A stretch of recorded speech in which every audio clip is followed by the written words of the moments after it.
It takes around about an hour from saying, right, let's do it. It takes about an hour from saying that to getting somebody on the set ready to be set on fire.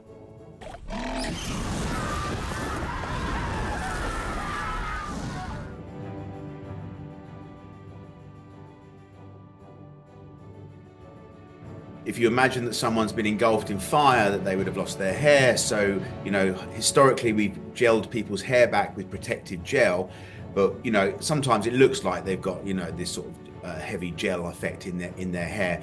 So we had prosthetic pieces made, which basically were sealed around the face, which gave the look of burnt skin, but also gave us added protection to the performers, so that we could have the fire, we could have them fully on fire, with their faces exposed, so we could get some of the humanity in the reactions. And we also had a little fan on tick over, so that the flames didn't actually come round in the front of their face.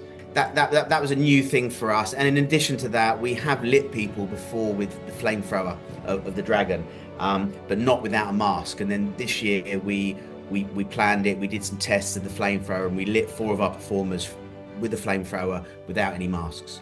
Because these dragons are so big, and this is meant to be a mounting platform for the dragon seeds to get onto the dragons, for certain shots we needed to get low. So we had to then build the Dragonborn platform at 7 meters above the ground.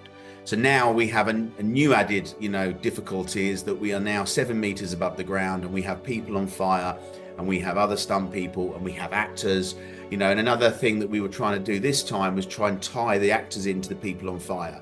So we feel like we as an audience are in the scene, as opposed to, always being the actors' POV of people on fire. We wanted to see people on fire next to the actors, and that's what we did. That cave is a big blue screen set. The platform is real, but then the surrounds are all essentially blue screen and in a virtual set. So as those shots start to come in, you're like, oh, wow, this is really looking really cool. And then at the end, it's sort of this magic trick where, even though I had been sitting there with it for months and knew where I knew where the stage exit doors were and all of that, there is this illusion that gets painted at the end where you kind of forget about all of that, and you're right in there in the cave with Rhaenyra and her subjects. We have our number of people being set on fire, and each one of them will have a safety guy that is absolutely dedicated to them. They will help them get ready, get dressed, put their mask on, be there supervising the gelling up, and they will always be one-to-one with that performer. And then, for example, if you have 8 people on fire, you'll have 8 safety guys, each has their own guy, and then we'll have 2 or 3 people backing those guys up as well. So if anyone has a problem, we can identify it very quickly and deal with it. But we also have to, safety the camera crew, we have to safety the actors. We have to have a view on everybody on the set, to make sure that, no one gets too close to someone on fire. And also we have edges which we protect, but we just have to keep an eye on the crew's safety as well.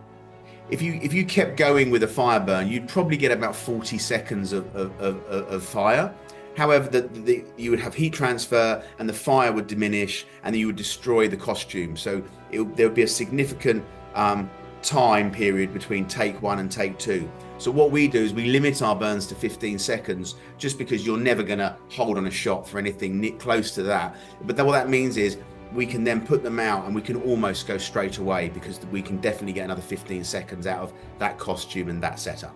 So our aim is to, mimic the silhouette generally of the costume, and so you would normally predominantly choose slender performers, and then you'd be looking at minimizing with safety in mind always, but minimizing the thickness of the costume and the protective layers, so that the actual silhouette matches to the original costume.